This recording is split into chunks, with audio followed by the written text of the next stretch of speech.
अस्सलाम वालेकुम, कैसे हैं आप सब। तो आज हम स्टार्ट करने जा रहे हैं एक्सरसाइज 3B का क्वेश्चन नंबर 1। तो मेरे पास ये बुक 1 है जिसको D1 भी बोलते हैं और उसका ये अपडेटेड 7th एडिशन यानी न्यू एडिशन मेरे पास है। इस न्यू एडिशन का ये चैप्टर नंबर 3 चल रहा है। मैंने इस चैप्टर के नेम से एक सेपरेट प्लेलिस्ट बना दी है, उसका लिंक भी नीचे डिस्क्रिप्शन में दे दिया है ताकि आपको इस चैप्टर से रिलेटेड तमाम सोल्यूशंस एक ही जगह पर आसानी से मिल सकें। इसके अलावा आपको डिस्क्रिप्शन में मेरे फेसबुक पेज का लिंक भी मिल जाएगा। अगर आपके कोई क्वेश्चंस हो या सजेशंस हो मेरे वीडियो कंटेंट के हवाले से तो आप इसी फेसबुक पेज के थ्रू अपने क्वेश्चंस को सजेशंस को मुझ तक भी पहुंचा सकते हैं। तो आइए रीड कर लेते हैं क्वेश्चन नंबर 1 को। तो इसकी स्टेटमेंट आपको सामने स्क्रीन पर नजर आ रही है, मैं यहीं से इसको रीड करता हूँ, इसको समझते हैं और फिर सॉल्व करना स्टार्ट करते हैं। तो यहाँ पे लिखा हुआ है find the value of each of the following. आपने ए से लेके डी तक जितने भी पार्ट्स लिखे हुए हैं इन सब पार्ट्स के अंदर आपने वैल्यू फाइंड आउट करके दिखानी है। वैल्यू से क्या मुराद है, कौन सी वैल्यू फाइंड आउट करके दिखानी है। जैसे फॉर एग्जाम्पल ए में लिखा हुआ है इंक्रीज 60 बाय 35%। 60 को बढ़ाकर दिखाएं, इंक्रीज का मतलब होता है बढ़ाना, ज्यादा करना। वो कह रहे हैं 60 को बढ़ाकर दिखाएं, इंक्रीज करके दिखाएं कितना, 35%। अब इसी तरीके से आप सी पार्ट में देखें तो लिखा हुआ है डिक्रीज 120 बाय 45%, यानी 120 को डिक्रीज करके दिखाएं, कम करके दिखाएं। डिक्रीज का मतलब होता है कम करना, कितना कम करके दिखाएं, 45%। तो आपको अंदाजा हो गया होगा इन सब पार्ट्स में कुछ वैल्यूज को बढ़ाकर दिखाना है, इंक्रीज करके दिखाना है, कुछ वैल्यूज को डिक्रीज करके दिखाना है। जब आप किसी वैल्यू को बढ़ा देंगे, इंक्रीज कर देंगे या डिक्रीज कर देंगे, जो आंसर आएगा ये वही वैल्यू होगी जो क्वेश्चन में पूछी जा रही है कि इसी वैल्यू को आपने फाइंड आउट करके दिखाना है इन सब पार्ट्स में। तो उम्मीद है आपको स्टेटमेंट समझ आ गई होगी। आइए इसके स्टार्ट करते हैं इसके पार्ट नंबर ए से। अब आपको सामने स्क्रीन पर क्वेश्चन नंबर 1 के तमाम पार्ट्स लिखे हुए नजर आ रहे हैं। मैंने पार्ट नंबर ए भी यहाँ पे लिख लिया, यहीं से हम स्टार्ट करने लगे हैं। तो ये लिखा हुआ है इंक्रीज 60 बाय 35%। 60 को बढ़ाएं, 60 को इंक्रीज करें, कितना इंक्रीज करें, 35% इंक्रीज करें। तो जब भी ऐसा आपके पास क्वेश्चन आए जिसमें कुछ नंबर को कुछ परसेंट बढ़ाना हो या कम करना हो, तो पहले आपको ये देखना पड़ेगा कि उस नंबर का उतना परसेंट होता कितना है। यानी आपको ये देखना पड़ेगा कि 60 का 35% होता कितना है। जब आपको ये पता चल जाएगा कि 60 का 35% क्या आता है, क्या वैल्यू आती है, कितना होता है, उसके बाद आप उस नंबर को इजीली इंक्रीज कर पाएंगे। तो पहला स्टेप हमेशा यही हुआ करेगा कि आपने उस नंबर का उतना परसेंट निकालना है, यानी 60 का आपने 35% निकालना है। तो हम यहाँ पे लिखेंगे 35% ऑफ 60। सबसे पहले हम क्या निकालेंगे, 35% किसका, 60 का। अब किसी भी नंबर की कुछ भी परसेंटेज निकालनी हो, उन दोनों नंबर्स को हमेशा मल्टीप्लाई करते हैं और 100 पे डिवाइड कर देते हैं। यानी 35% अगर आपने 60 का निकालना है तो आप 35 को 60 से क्या करेंगे, मल्टीप्लाई, और किस पे डिवाइड कर देंगे, 100 पे इस तरीके से डिवाइड कर देंगे। अब देखिए ऊपर 35 और 60 मल्टीप्लाई हो रहा है और 100 नीचे क्या हो रहा है, डिवाइड हो रहा है। अब आपने देखना है कि इनमें कुछ कैंसिलेशन हो सकती है या नहीं। तो आप देखें बिल्कुल कैंसिलेशन हो सकती है। ये जो 35 ऊपर लिखा हुआ है और 100, ये दोनों 5 पर कैंसिल आउट होते हैं। तो आप लिख सकते हैं 5 7 टाइम्स कितना होता है, 35, और 5 20 टाइम्स कितना होता है, 100। तो ऊपर क्या बच गया, ऊपर बच गया 7 मल्टीप्लाई बाय, इधर क्या बच गया 60, और नीचे क्या बच गया आपके पास 20। यहां तक हमने इसको कर लिया। अब आप मजीद देखें कोई और कैंसिलेशन हो सकती है, तो बिल्कुल हो सकती है। 21 टाइम्स 20 होता है और 20 को 3 टाइम्स करें तो 60 होता है। तो 21 टाइम्स 20, 23 टाइम्स 60। तो ऊपर सिर्फ बच गया 7 मल्टीप्लाई का साइन और 7 बच गया 3 और 3 7 वैसे ही। ये जो नीचे 1 बचा हुआ है इसको आप लिख भी सकते हैं तो भी ठीक है, ना लिखें तो भी ठीक है। अब आपने 7 और 3 को मल्टीप्लाई कर देना। 7 3 टाइम्स कितना होता है, 21। इससे ये पता चला कि 35% अगर 60 का निकालें तो वो कितना आता है, 21। और ये भी इससे क्लियर हो गया कि अगर आपने 60 को बढ़ाना है तो कितना बढ़ाना है, 21। ये जो वैल्यू आया करेगी इसका मतलब यही हुआ करेगा कि आप अपने नंबर में इतना प्लस कर दें, क्योंकि आपने अब 60 को 21 और बढ़ा देना है, क्योंकि यहाँ पे क्वेश्चन में मेंशन्ड है इंक्रीज करना है। तो अब आप लिख सकते हैं कि आपकी रिक्वायर्ड वैल्यू क्या होगी। आप यहाँ पे मेंशन करेंगे रिक्वायर्ड वैल्यू, यानी वो वैल्यू जो आप निकालना चाहते हैं तो वो क्या होगी, ओरिजिनल वैल्यू कितनी थी जिसको आपने बढ़ाना था। ओरिजिनल वैल्यू थी आपकी 60, जिस तरह क्वेश्चन में मेंशन थी। तो आपने 60 में प्लस कर देना है उसका ये 35% जो आपने अभी भी निकाला है। कितना निकाला है 35% 60 का, 21। तो आपने 60 में प्लस कर देना 21। तो 60 प्लस 21 कर दें तो कितना होता है आपको पता है, 60 में 21 ऐड करें तो आता है 81। इससे पता चला कि अगर आप 60 को 35% बढ़ाना चाहते हैं तो जब आप 60 को 35% बढ़ाएंगे तो आपको आंसर मिलेगा 81, यानी 65 को 35% बढ़ाकर आंसर आता है 81। यही हमने फाइंड करके दिखाना था। तो ये हो गया इसका ए पार्ट। अब करते हैं इसका अगला पार्ट। तो अब आपको सामने स्क्रीन पर बी पार्ट लिखा हुआ नजर आ रहा है। यहाँ पे लिखा हुआ है इंक्रीज 28 बाय 125%।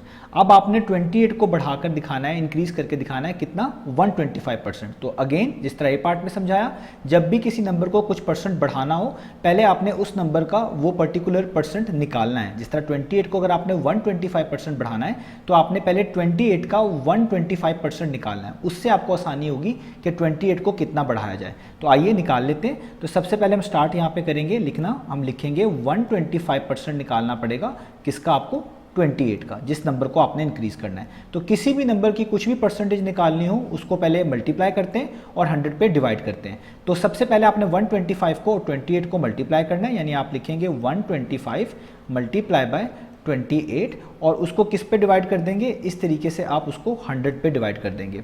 अब आपने कैंसिलेशन कर लेनी है, जो ऊपर नीचे अगर कटिंग होती है कहीं पे, तो आप देख सकते हैं कि जो 100 है और ये जो 125 है, ये दोनों कैंसिल आउट होते हैं। आप इसको 5 पर भी कट कर सकते हैं ताकि आपके लिए आसानी हो जाए, या इससे ऊपर भी किसी नंबर पर कट कर सकते हैं, तो भी क्वेश्चन बिल्कुल ठीक रहेगा, सोल्यूशन बिल्कुल ठीक आएगा। तो हम 5 से स्टार्ट कर लेते हैं।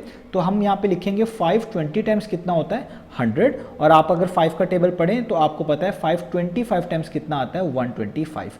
तो ऊपर आपके पास क्या बच गया, 25, और साथ क्या बच गया, 28 जो कि 7 लिखा हुआ था, और उसके नीचे क्या बच गया, 20, इस तरीके से जो आपने कैंसिल आउट किया था। अब 25 और 20 अभी भी कैंसिल आउट होते हैं, दोनों 5 पर डिवाइड होते हैं। 5 4 टाइम्स हो गया 20, 5 5 टाइम्स हो गया 25। तो ऊपर क्या बच गया आपके पास 5, यहाँ पे क्या बच गया 28 साथ, जो कि मल्टीप्लाई करके लिखेंगे, और नीचे क्या बच गया 4। अब 5 और 4 तो कैंसिल नहीं होते, लेकिन 4 और 28 जरूर कैंसिल होते हैं। आपको 4 का टेबल आता है, आप 4 का टेबल पढ़ लें, तो 4 1 टाइम्स 4 होता है और 4 7 टाइम्स 28 होता है। तो ऊपर बच गया 5 मल्टीप्लाई बाय और साथ बचा 7। इस नीचे वाले 1 को लिखने की जरूरत नहीं है, अगर आप इसके नीचे लिख भी लें तो भी कोई इशू नहीं है, कोई प्रॉब्लम नहीं है। तो 5 को आप 7 टाइम्स कर ले मल्टीप्लाई, तो कितना आ जाएगा 35। अब ये आपने जो 35 वैल्यू निकाली है, ये बेसिकली क्या है, ये 125% है 28 का। इससे ये पता चल रहा है कि अगर आपने वैल्यू को 28 को यानी इंक्रीज करना है, इस वैल्यू को इंक्रीज करना है 125%, तो आपको 28 में ये वैल्यू प्लस करनी पड़ेगी। तो बहुत आसान हो गया। तो अब हम यहाँ पे लिख सकते हैं कि फिर हमारी रिक्वायर्ड वैल्यू क्या होनी चाहिए, रिक्वायर्ड वैल्यू तो वो होनी चाहिए ओरिजिनल वैल्यू जिसको इंक्रीज करना है। ओरिजिनल वैल्यू ऊपर 28 है, तो आप यहाँ पे लिख देंगे 28 और उसमें ऐड कर देंगे उसका 125% जो आपने अभी भी निकाला है, यानी 35 वो यहाँ पे लिख देंगे। अब आपने 28 को और 35 को ऐड कर देना है, तो आपके पास आता है 63।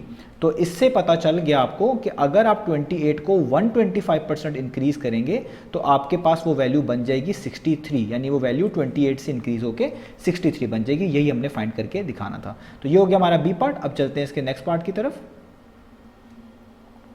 तो अब आपको सामने स्क्रीन पे लिखा हुआ नजर आ रहा है। अब आपने डिक्रीज करके दिखाना है 120 को बाय 45%। डिक्रीज का मतलब होता है कम करना।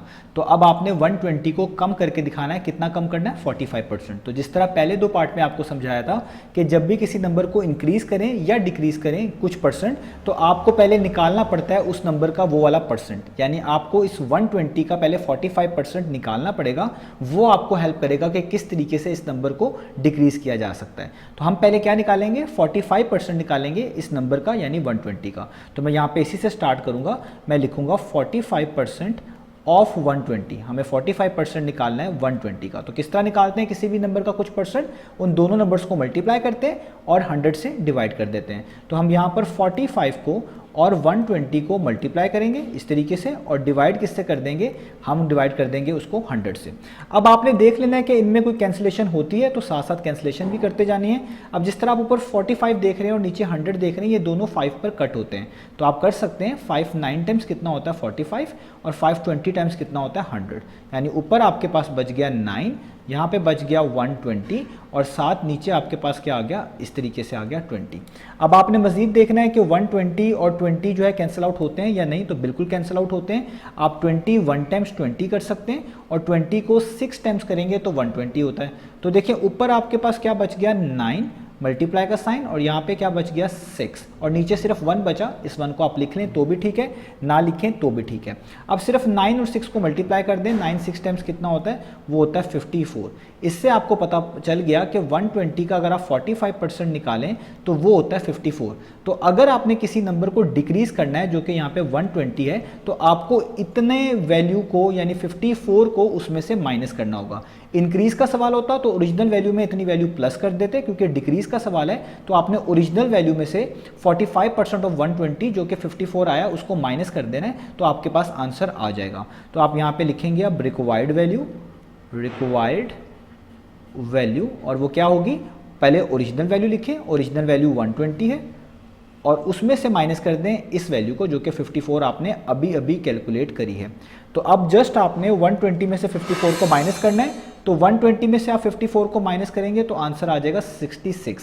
इससे ये पता चला कि जब भी आप 120 को 45% डिक्रीज करेंगे तो आपने वैल्यू को कम कर देना है और उसका आंसर आ जाएगा 66। यानी 120 को 45% डिक्रीज किया जाए तो वो बनता है 66। ये भी आप समझ सकते हैं।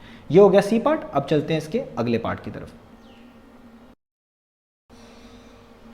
तो अब आपको सामने स्क्रीन पर डी पार्ट लिखा हुआ नजर आ रहा है। यहाँ पे लिखा हुआ है डिक्रीज 216 यानी 216 को डिक्रीज करके दिखाना है। कितना डिक्रीज करके दिखाना है? 37 होल नंबर 1/2%। ये मिक्स फॉर्म में लिखा हुआ है, इसको बोलते हैं मिक्स फॉर्म में लिखा होना। तो अब आपने 216 को डिक्रीज करके दिखाना है, कम करके दिखाना है 37 होल नंबर 1/2%। तो प्रोसीजर वही रहेगा जो पिछले पार्ट्स में मैंने आपको समझाया है कि जब भी किसी नंबर को कुछ परसेंट डिक्रीज करना होता है या इंक्रीज करना होता है, पहले उस नंबर का उतना परसेंट निकाल लेते हैं। वो जो वैल्यू मिलती है वो आपको हेल्प करती है फिर उस ओरिजिनल नंबर को डिक्रीज या इंक्रीज करने में।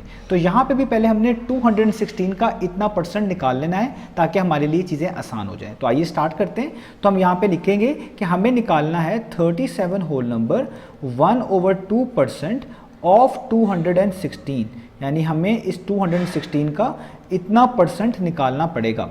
अब देखें यहाँ पर जो सिनेरियोज हैं थोड़े से डिफरेंट है पिछले पार्ट में, क्योंकि पिछले पार्ट्स के अंदर जितनी भी वैल्यूज़ थी उनमें कहीं फ्रैक्शन नहीं आ रही थी। ये पहला पार्ट है जहाँ पर फ्रैक्शन आ रही है।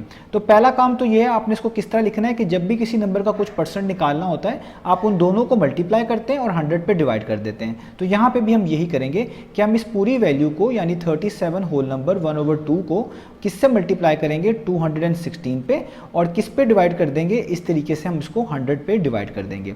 अब यहाँ तक आपने जब कर लिया तो जब भी आपके पास कोई मिक्स फॉर्म होती है इसको आपको फ्रैक्शन फॉर्म में कन्वर्ट करना होता है।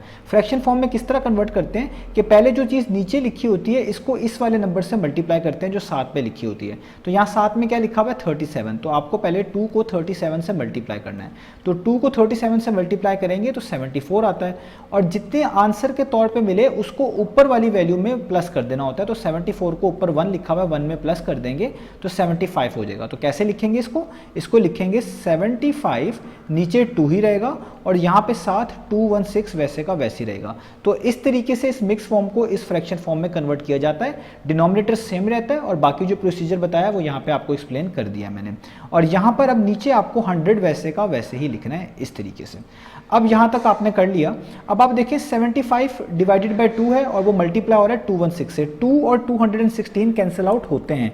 अगर आप देख लें 216 को अगर आप 2 पे डिवाइड करेंगे तो आपको पता चल जाएगा 2 1 टाइम्स 2 होता है और 2 108 टाइम्स कितना होता है? 216। तो यानी ऊपर क्या बच गया? 75, और 75 के जो नीचे 1 लिखा हुआ है इसको लिखने की जरूरत नहीं है। अगर आप लिख लें तो भी ठीक है, ना लिखें तो भी ठीक है। तो मैं यहाँ पे मेंशन नहीं कर रहा। मल्टीप्लाई का साइन, और यहाँ पे क्या बच गया? 108, और नीचे आपके पास क्या बच गया? इस तरीके से 100। यहाँ तक हमने कर लिया। अब आप देख लें 75 और 100 जो हैं ये भी कैंसिल आउट होते हैं। अगर आप 75 को 5 पर डिवाइड करें तो 5 15 टाइम्स कितना होता है? 75, और 5 20 टाइम्स करते हैं तो कितना होता है? 100।